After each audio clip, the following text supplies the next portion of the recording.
Cuba communist threat. We have been discussing the role of Cuba in Latin America, the role of Cuba medical missions, and how the human trafficking is hiding behind the communist regime attempts to provide medical support to some countries, and more with the COVID-19 crisis.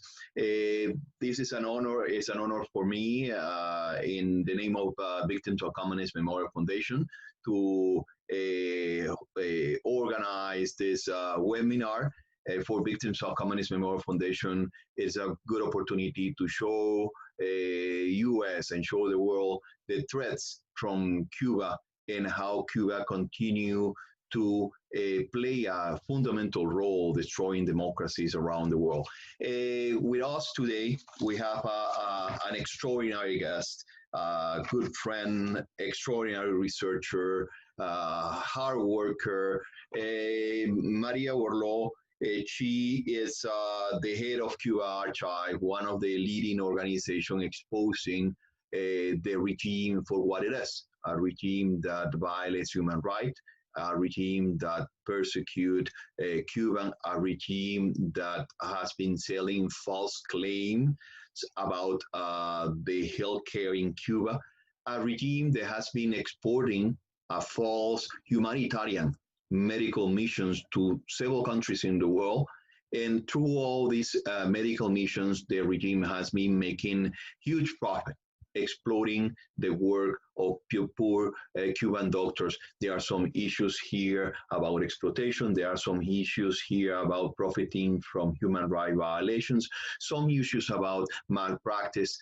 We have a lot of things to discuss today, and no one better than Maria. That Maria has been fighting all her life. Her family has been suffering because of the regime persecution, and I think that this is the best opportunity for us to learn about an expert, one of the best experts in this area.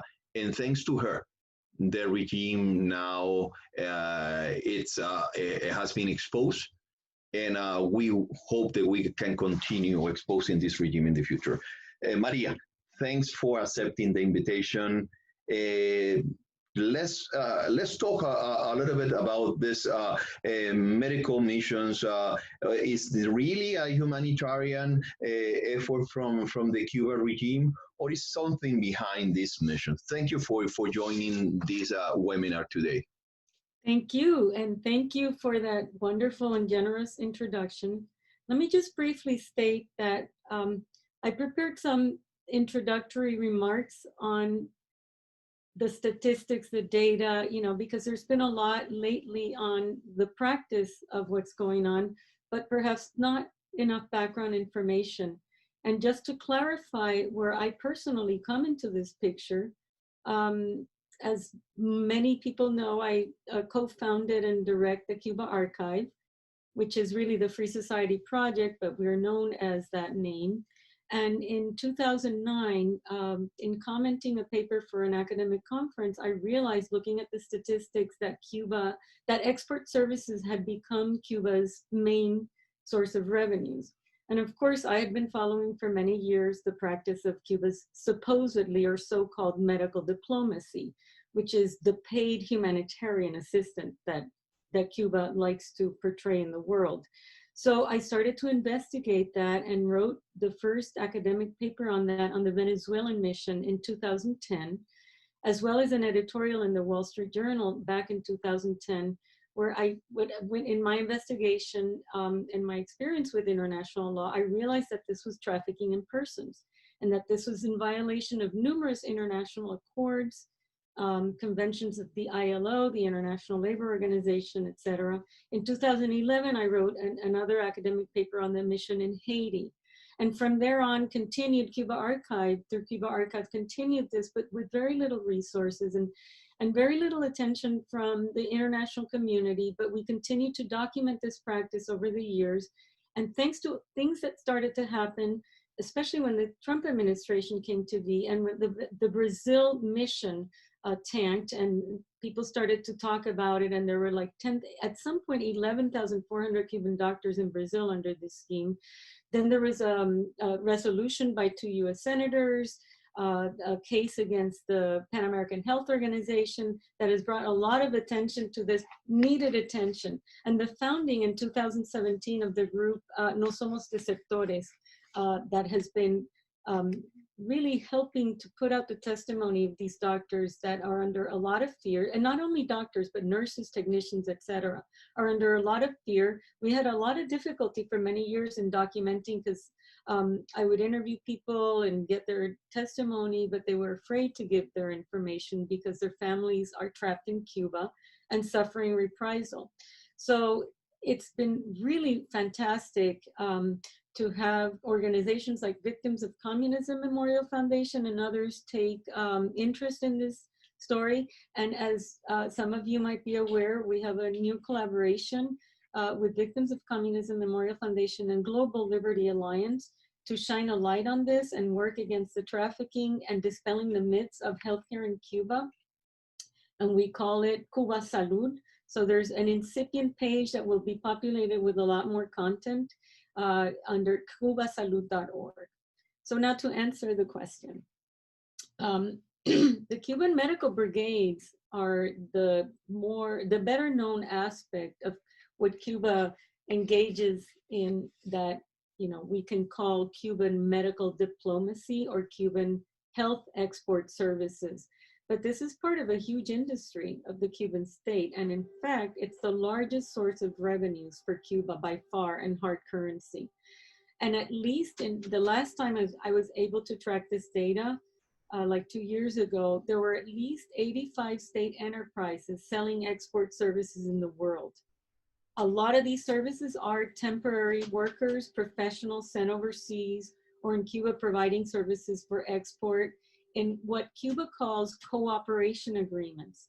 But these are highly unusual and secret agreements where Cuba exports workers, violating their rights, and keeps the majority of the money for these people. But this is inserted in an industry that not only incorporates health workers, it incorporates teachers, university professors, scientists, tobacco rollers, construction workers, cruise ship workers, sailors. There's Cuba, for example, has agreements with, the last data that I was able to pull from Cuba, agreements with 12 countries and 56 shipping companies to put these workers in these exploitation schemes.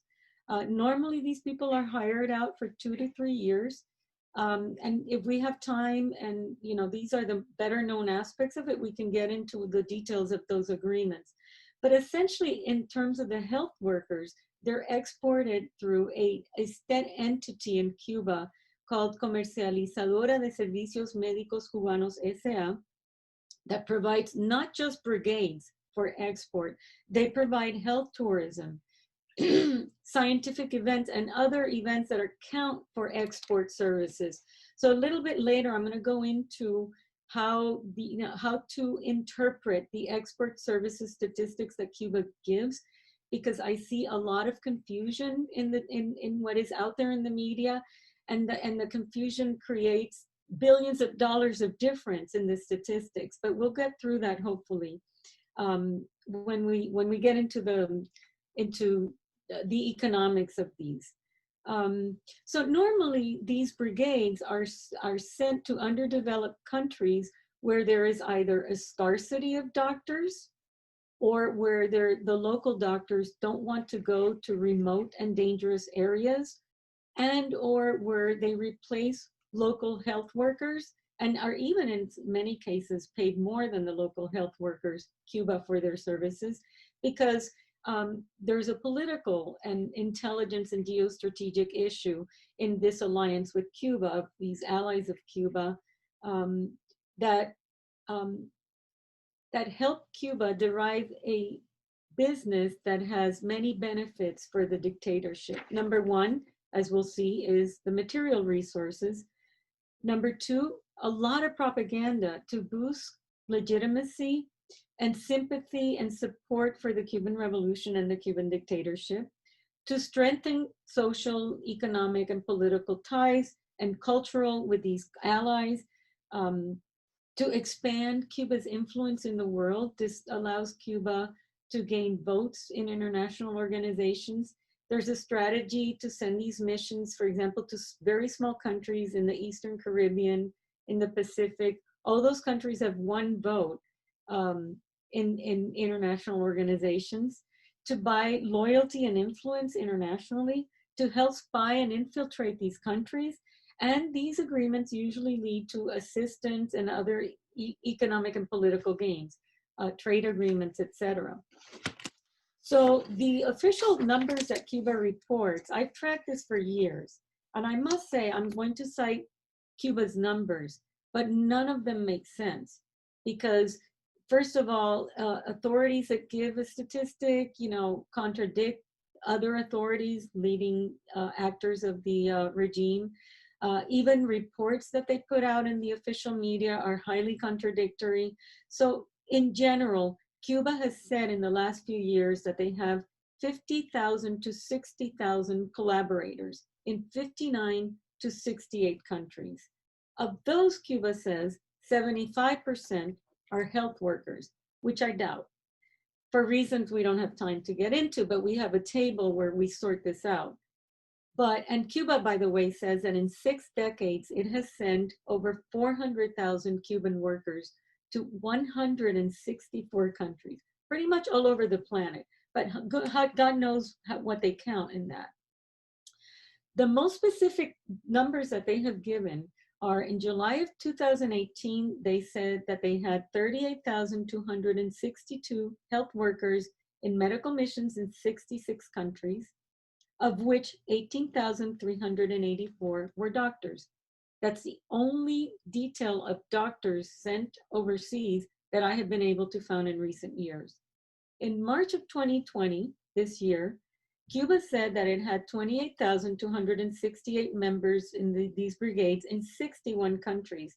As you can see, that's 5 less countries and then 10,000 less health workers.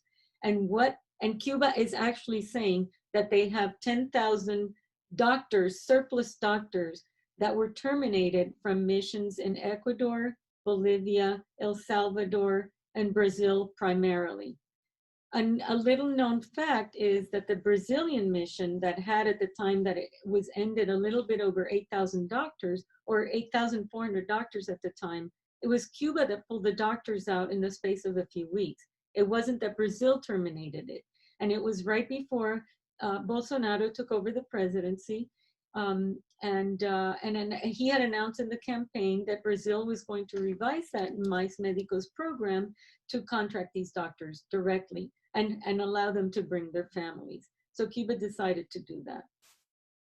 Now, secondly, the big push in this medical mission project has been since March with the pandemic, where Cuba found opportunity and has the mechanisms in place to immediately take advantage of these opportunities with networks around the world and diplomats in most countries and intelligence agents with a very active agenda of promoting these programs. So from March of this year to May of this year, in 2 months, Cuba sent 26 brigades to 25 countries and almost 3,000 workers. Now we have a table that I'm going to put in the Cuba Salud site soon that dissects where these workers are going, all these countries, but 7 of those countries had never received Cuban medical workers, including Andorra, Barbados, Italy, Togo, and Cape Verde. In 3 of those, there had been missions in the past, especially emergency brigades and stuff, and they came back, and those are Peru, Nicaragua, and Mexico. In Argentina, they announced a mission and pulled back and said they were not going to bring it to the province of Buenos Aires, but that's exactly what they did in Brazil. That Dilma Rousseff, the president at the time, announced, no, we're not bringing the 400 or whatever doctors that they said they announced, and then it was a fait accompli, and 11,400 doctors came into the country in this period of very little time. So to finish this part on numbers, statistic, and what this does, these emergency response teams, Cuba portrays them as humanitarian assistance. In some cases, apparently, Cuba does foot the bill. It's hard to know because a lot of these cases are triangulated, and we'll get into the triangulation, which is a scheme that Cuba has used for decades to have these missions paid not by the host country, but by the World Health Organization, the Pan American Health Organization, numerous governments from Europe, especially Japan, Australia, New Zealand, South Africa, are paying for a lot of these missions, especially in Africa. So this is a mechanism that Cuba uses, these emergency brigades, because they're ready to send these health workers that are supposedly all trained in emergency relief, but I don't think that's true because of the numbers involved and the suddenness of these missions. They're ready to, you know, get a call and say, get on a plane and go to Pakistan. There's an earthquake, and meet their families and not even know what they're going to be compensated. So this is a very important mechanism that Cuba has used, and then derives a lot of propaganda for this. I don't know if people remember for the Ebola epidemic in 2014, Cuba sent 3 brigades to treat Ebola, paid by the World Health Organization, to Sierra Leone, Guinea, Corky, and I think it was Liberia. 3 of those doctors died. 2 of them reportedly of malaria, but that is kind of strange. So this program is shrouded in a lot of secrecy. There's a lot of a lack of transparency. The contracts are normally not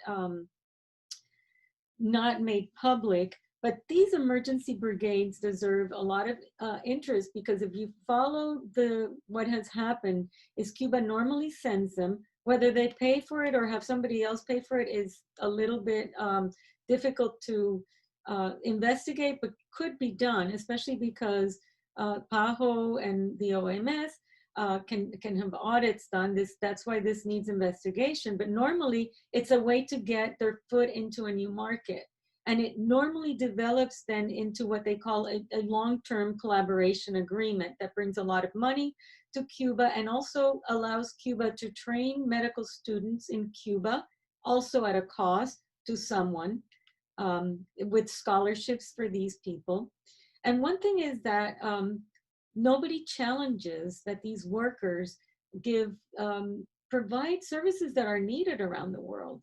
A lot of these people, I've interviewed many around the world who have told me incredible stories, for example, of being sent to, have told me the same story in different years of being sent to a remote clinic in the mountains of Haiti with no water or electricity, who have fallen in love with the people there that are so good and kind and have never seen even a nurse, you know.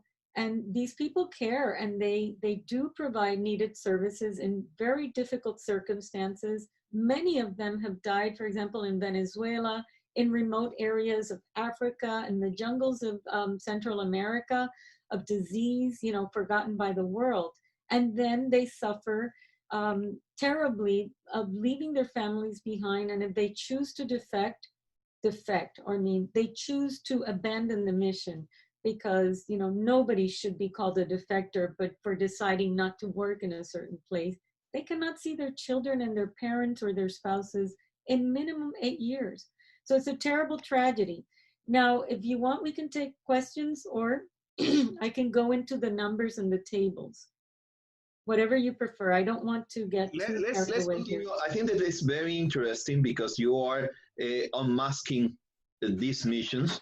You have been explaining how they has been growing, taking advantage the pandemic, and also how they did it before with the Ebola. How the regime is prepared for this. The regime is a machine to survive. That's why this regime has been surviving, taking advantage of the crisis around the world, exploiting these poor doctors and nurses, and paying cents to them while the regime is charging. It's like Mexico. they don't know how much they're gonna the regime is gonna receive. They don't know how much they're gonna get because they're signing blank documents. So let's continue with the numbers, Maria, and then we can have some questions. I prefer to open. Yes, let me see if I can figure out how to share the screen. So there's a lot of confusion, but let me just say this. Cuba has always charged for these services. These missions started in 1960. Cuba sent a delegation headed by none other than Dr. Salvador Allende, who later became a president of Chile and was an ally and an agent of Cuba since he was very young. This has been told to me by former Cuban officials of intelligence, of the intelligence service in Cuba. So that's when I think Fidel Castro realized this was a very powerful tool for all these things that I mentioned. So in 1960, they sent a brigade with relief to the south of Chile, where I actually saw they have a monument to the Cubans there after a big earthquake, the largest earthquake ever recorded, actually. And then they sent a mission to Algeria during the civil war there. And that's where this started. But this really became really important, and that's where it caught my attention in the data after Chavez comes into the picture with Venezuela. And you're gonna see that in this table. Because if you look at the table that says Cuba Export Services, the longer table, you see that I took as base the year 2003. Now, here's an important thing that people need to understand. It's impossible from Cuba statistics that it reports for export services to really know how much it derives from the medical missions. Even now that they gave the latest breakdown that they never had given. Because if you look at this table, and this is how for many years, I tried to get an idea of how much they were generating. Because export services include tourism, and they include all sorts of other services like health tourism, like educational services, like the services of all these sailors and cruise workers and construction brigades that they have in Angola and all over the world. So, but this can only give you an idea of how much this was deriving. As you see in 2003, it was less than $1 billion. This is in millions, okay? 845 million. Then Chavez comes into the picture, and Cuba sends, in the course of, very few years, 30,000 workers, they say. It's hard to estimate because there's also, the problem with the statistics if you follow them. But let's say, and you see it growing. You see how in 2005, it's already 4 billion. And this is, you have to take out tourism or gross tourism revenues to arrive at this number that gives you an idea. And that's what I think is important to explain, because you see a lot in the media that cite the gross export services without taking out the tourism and without saying this includes all export services. So they say the health brigades are generating this. No, nobody knows how much really they're generating. And until very recently, so if you see how the growth went, you see the biggest years were 2012 and 2013, which was the heyday of the Venezuelan-Cuba relationship. And from then on, it starts to decline. And then you're gonna see in 2018, what seems to be an increase, but it's hard to tell because in 2018 is the first year that one has statistics with a breakdown of how much of these revenues could be attributed to the health brigades. And that's this table that you see to the right, which is the 2018 export services. It's the first time that Cuba provides this breakdown. And I took their table and translated it so that people can see what they're including. So there's a line there that says health and social services, which is $6.4 billion approximately. And that's the number that people are citing. But if you see, it says health and social services. So this includes other export workers. And then there's services that are not specified. You don't know what they are. And then there's support services that includes what Cuba bills for transporting these workers, feeding them, logistics, and God knows what. You know, for the people that they send to spy on them and repress them so that they don't defect, those are all included in there. So when you look at this number, you can say that the export services generate Cuba 8.5 billion, or generated in 2018. And knowing that that includes other workers. So I think it's important to clarify that, because, you know, it's services is a very difficult aspect of the economic statistics, because a lot of things are put in there. And also tourism is reported in gross terms, whereas tourism has a very high cost and not the export services. So all of those things are important to keep in mind. And it depends also the kind of agreement with each country, because sometimes the country also include into the contribution from the country providing housing and food to some of these missions. And every country is different, but in some countries, the numbers there, they are not reflecting other support that they receive from the host countries. So those numbers never make sense. The Cuban numbers, it's always a lie. You don't know how many of these doctors are really around the world. You don't know the reality of this number. And you have been doing an extraordinary work trying to figure out what is there. And that's why the regime now is under fire. The first time that the regime needs to defend themselves. But this has been growing. The situation in Mexico, for example, why Mexico? We talk a lot about this, Maria, and we agree that Mexico was ready for this a couple of years ago. So as soon as López Obrador took power in Mexico, probably that was one of the promises. Doesn't matter with COVID-19. It's not about COVID-19. It was about supporting economically the regime in Cuba. Exactly. That's a very good point, because another thing people don't realize is that the payments to the mission, that the cost to the country receiving these, the host countries or whoever is paying the bill, includes what you're saying, housing, per diems that these doctors get to survive in the country, because the payment schemes, as you well know, are different for different countries, very different. They're widespread. I picked up already in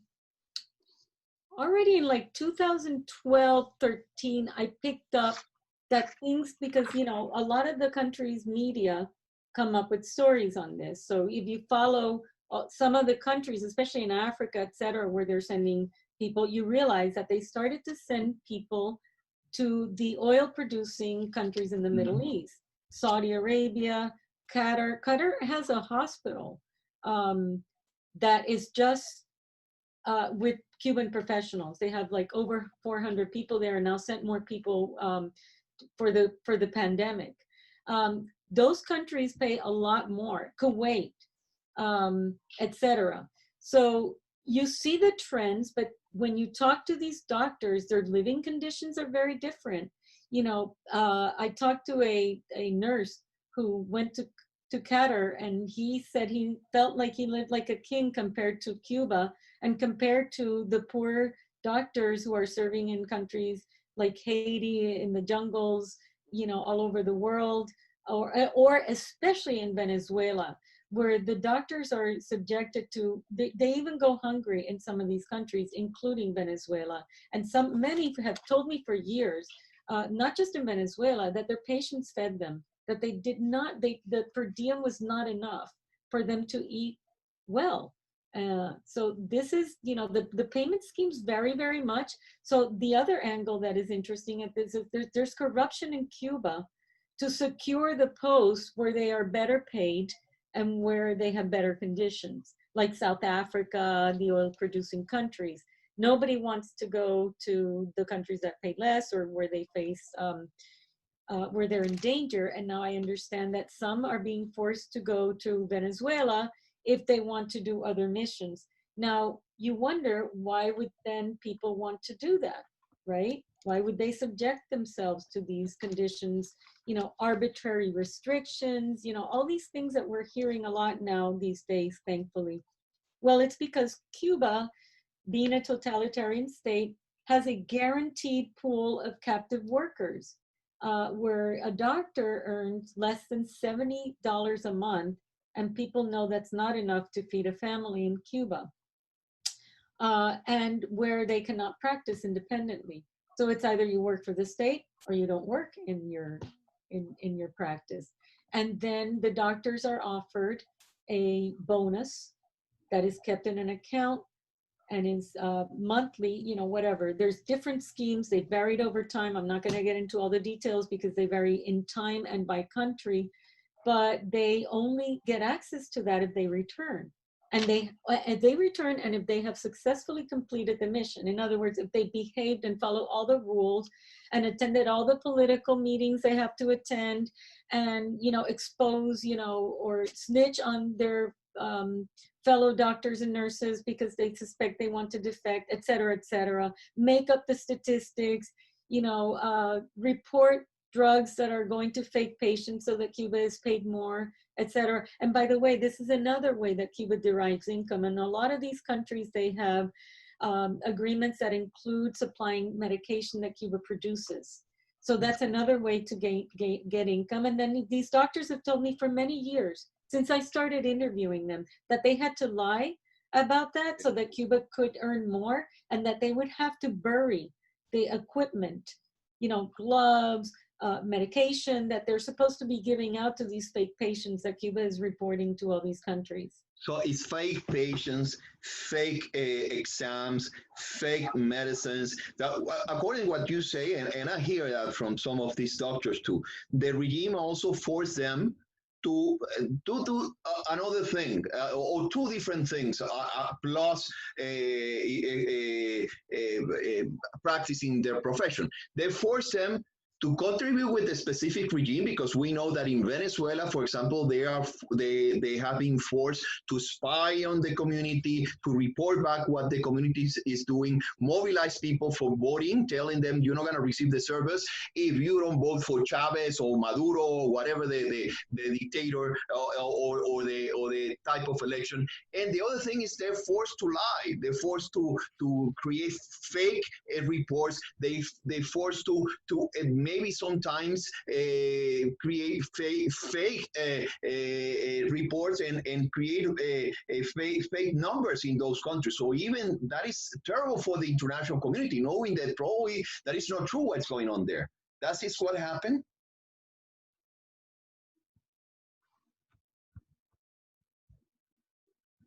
I think Maria is frozen right now. That's some of these issues has been there for many years, and Maria can explain us how they have been using this program to manipulate the data, and that is a major problem, because when you see the numbers from Guatemala, you see the numbers from Brazil, you see the numbers from Ecuador, from Bolivia, from Mexico. Now you don't know if the information is true. Maria, now we have you back. Yeah, I think we lost the internet. Yes. The internet went down here. I'm in Florida, and we've had storms these days. This has never happened to me in a Zoom conference, but sorry about that. We were talking about the numbers and what they force these poor doctors, because sometimes they are hard workers. They receive, probably the regime is charging $10,000 for some of them, and they just receive $500, and that is a major fortune in Cuba. But what about lying about the reports, lying about the medicines, and also conducting political activities in the countries? Well, first, let me tell you, I mean, on the first point about this, there's a lot of repercussions to this, because first, the countries receive, the health system has a bunch of distortions because of these missions. So it's not just that, yeah, they are treating patients that are receiving the services for free, that need those health services, okay? That is the good part. The bad part is the distortions it creates in the internal health system when you have performance that is clearly outrageous. I mean, Cuba reports, you know, tens of thousands of surgeries, procedures that humanly are impossible for the numbers of people they have there. It's not, and the workers do work a lot. I mean, they work long hours. I've talked to many of them. It's sad, but it would be humanly impossible to produce these results.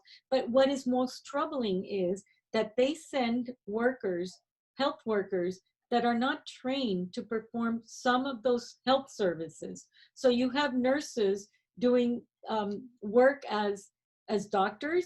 You have students of medicine who have not graduated. You have, I know of a case of a veterinarian who was put through a 6-month course and sent to Africa as a doctor. So then you have all these patients. You know, first the performance is distorted, but then you have the possibility of medical negligence, and you have patients who are poor, you know, who don't have access to a good legal system, who are in countries with weak legal systems, that don't have recourse, that don't have insurance, that don't get compensated if there's malpractice.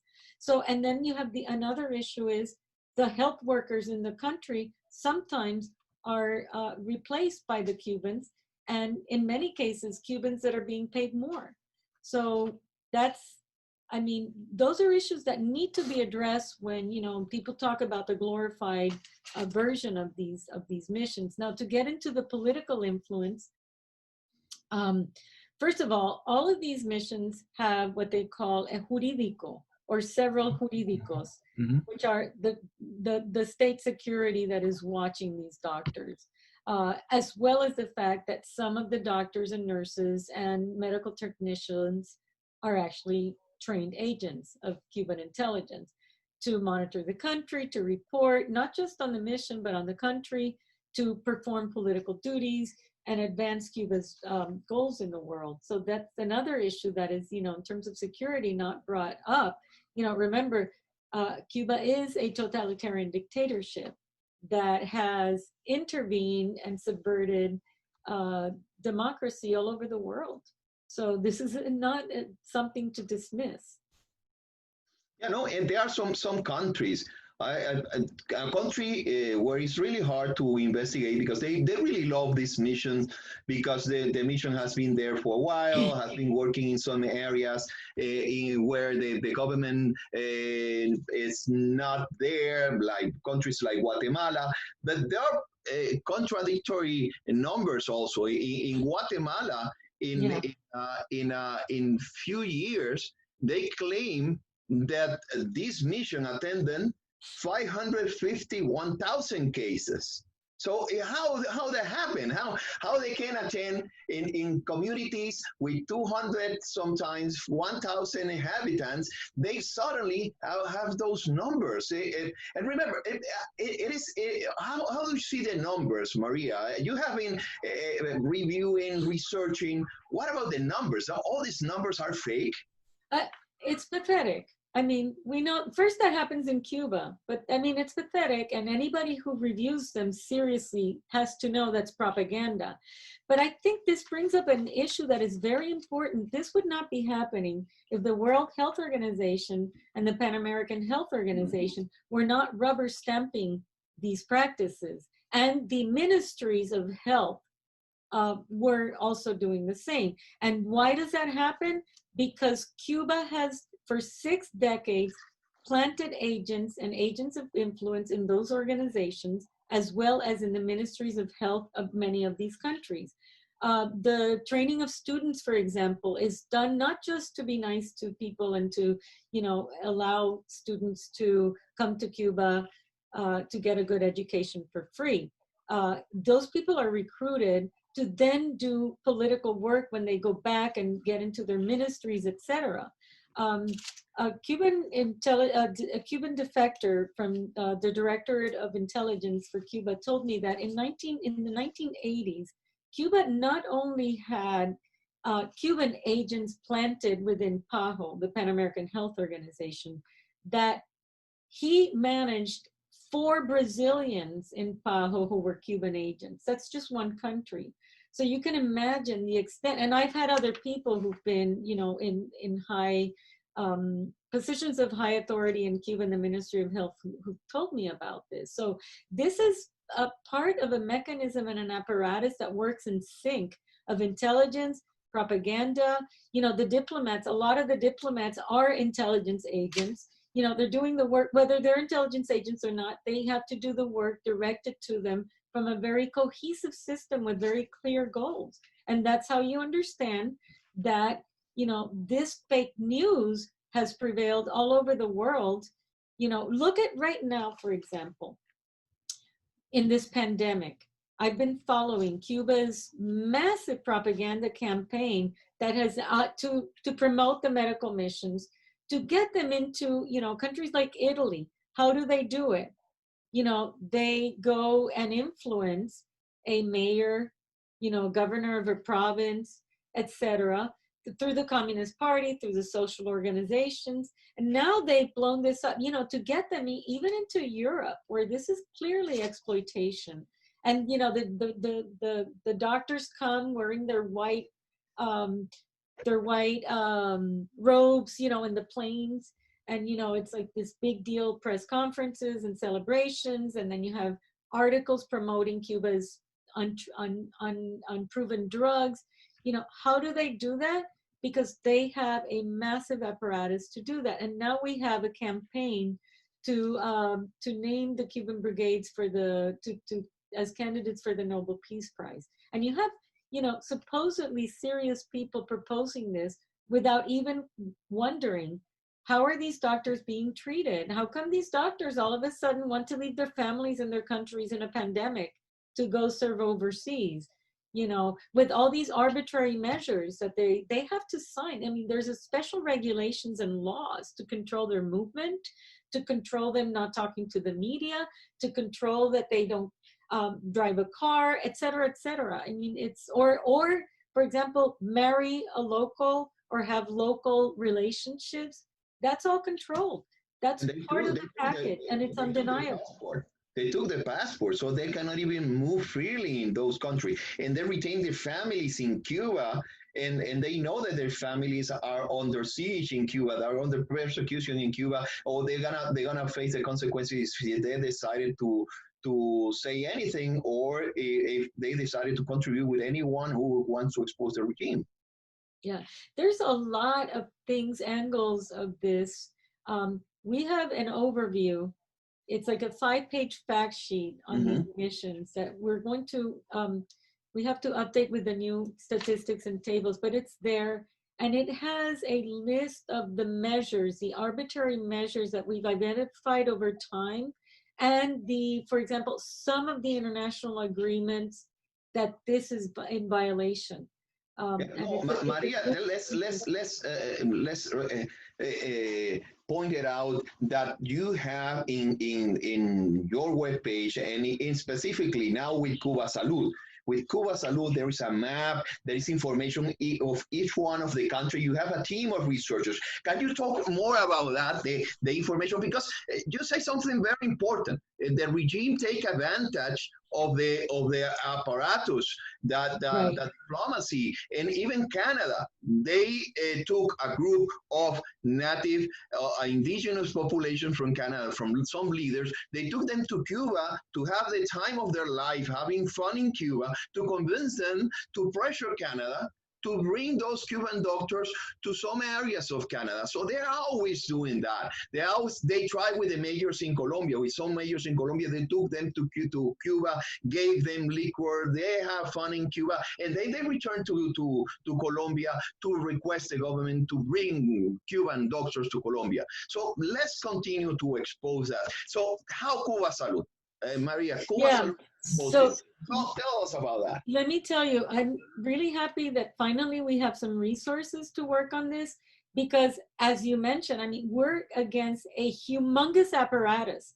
The whole Cuban state is geared towards influence and propaganda. All their diplomats are posted for this. And this, again, is their main source of revenue and political capital and propaganda in the world, in the history of the regime. It's very major.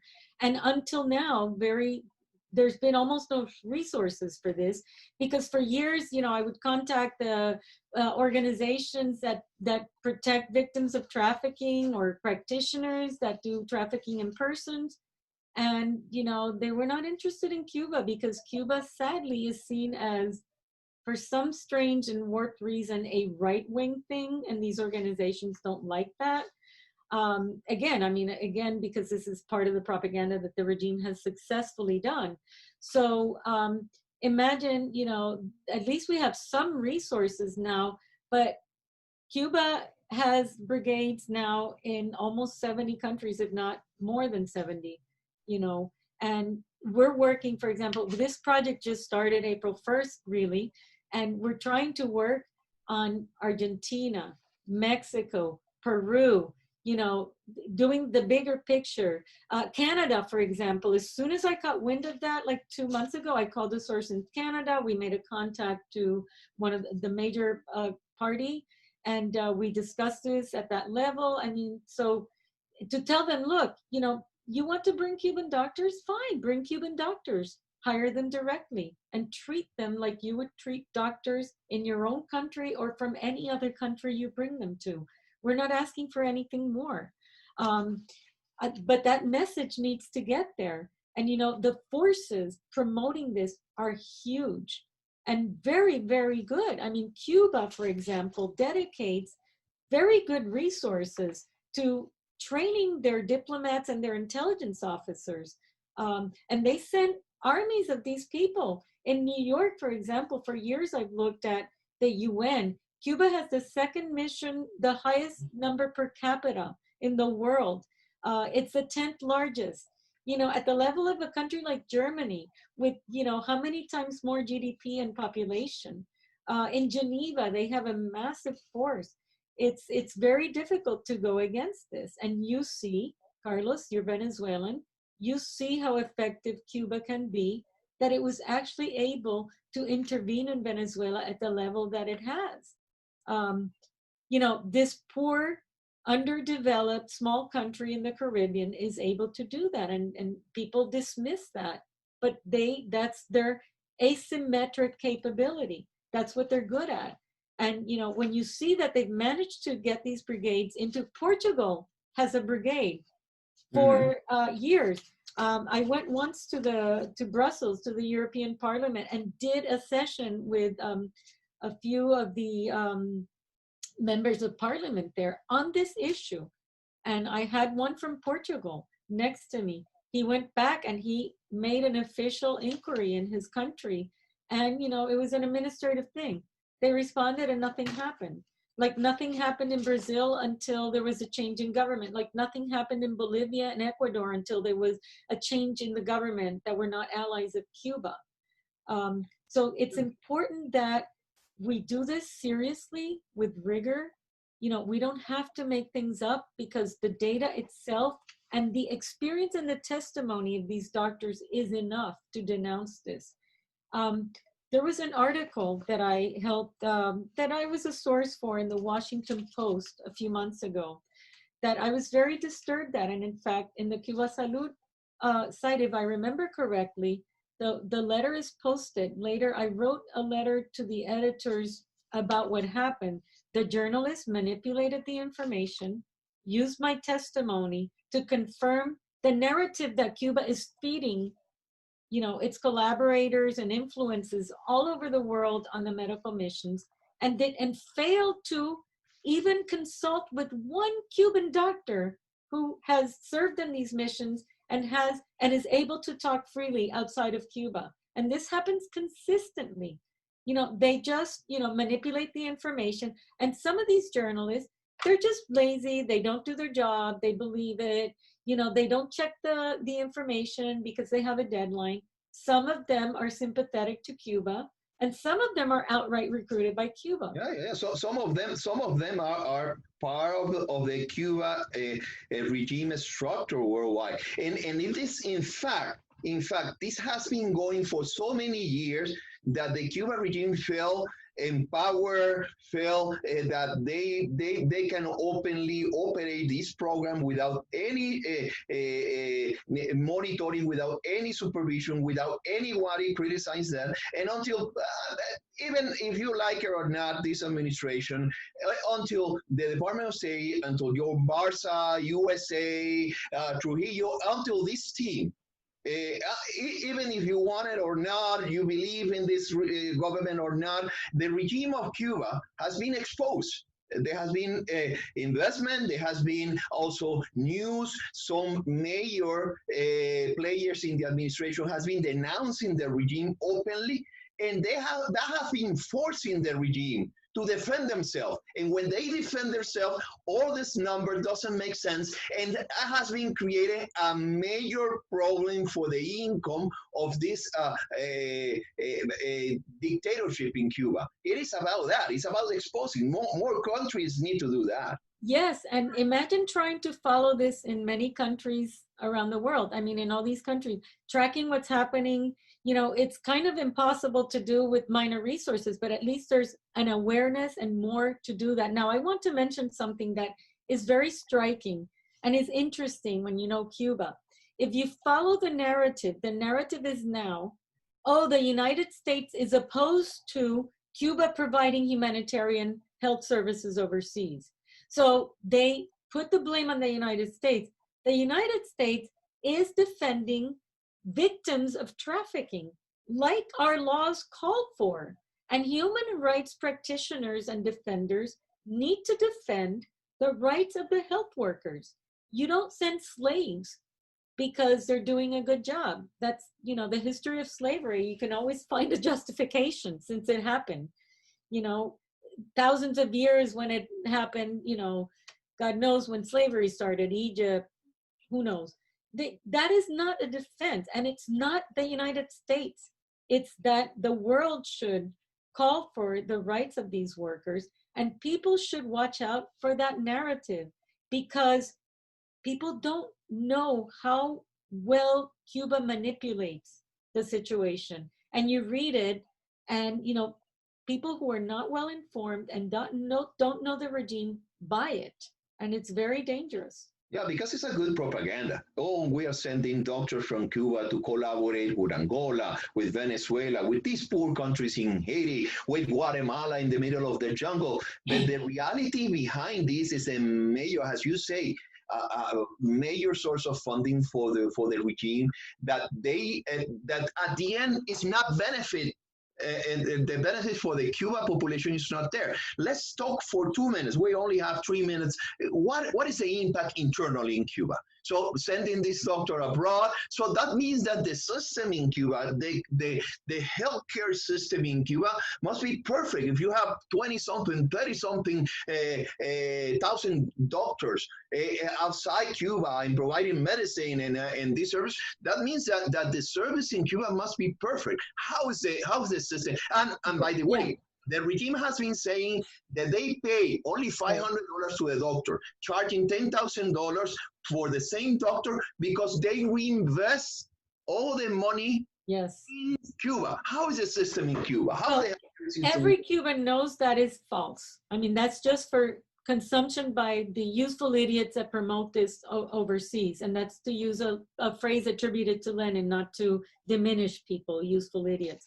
But the fact is, if you look at the statistics in the last 10 years, you see a very, very steep decline in the number of nurses and medical technicians that Cuba is reporting. It's astounding. It's like 70,000.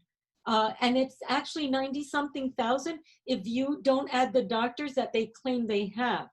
But the fact is, when you talk to Cubans, you know, aside from the few facilities that are for the elite and tourism, the rest of the country is seeing tremendous disrepair. There's no investment in infrastructure. So it's not just personnel. There's no sheets. There's no basic medication. I mean, this is endemic to Cuba, but it's gotten worse in the last few years. So as the increase in revenues has come from the medical services, that has not been seen in Cuba. So if PAHO did its job, it would be denouncing that or at least reporting it.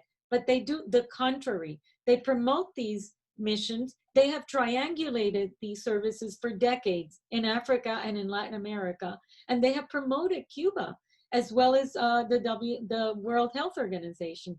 This needs to be looked at very seriously, scientifically, in terms of performance, but also in terms of the human rights of the exploited workers and the suffering of their families left behind.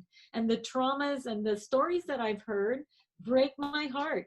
So I think, to finish, I urge people to look into the site of No Somos Desertores, .com. They have a website and a Facebook page, because you see a lot of the testimonies coming out, the real stories, because this always goes back to individuals. When I talk about statistics, I always say there's a human story behind all of this, and there's many.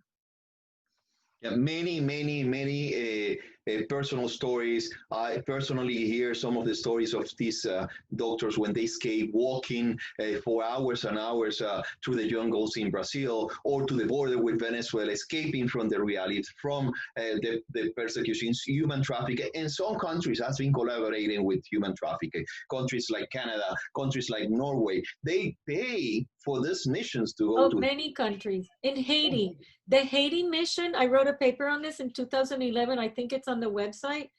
The Haiti mission is bringing tens of millions of dollars to Cuba from Germany, Japan, France, historically. Norway is one of the minor players. I interviewed the director of Latin America for Norway back then and said, you know, you're doing all this stuff. Do you realize that Cuba's a dictatorship and these workers are exploited? Total silence, no comment. Norway continues to fund the mission, like many countries. Brazil at one point gave a lot of money, in Venezuela. That has ended with, you know, the political change in the political scenery. That is the importance of your work, Free Society Project, Cuba Archive. It's the importance of Cuba Salud. You are providing an extraordinary work because you provide information, you provide the numbers, you provide scientific, you provide the research, and it's impossible to go against that. And you have been using even all the Cuban numbers. So it's impossible to go against that. Congratulations, Maria, for this hard work. Thank you for the opportunity. For exposing this regime. This program is going to be also available in YouTube. So we have more and more opportunities to spread the word. If you want to spread the word, just recommend this project, this program, recommend this series of programs. We will continue exposing the Cuban regime in the name of Victims of Communism Memorial Foundation. Thank you for watching. Thank you, Maria, for your participation, and please keep this fight, because you are fighting against human trafficking and in favor of human rights in Cuba. Thank you, Maria. Thank you, everyone. See you next week.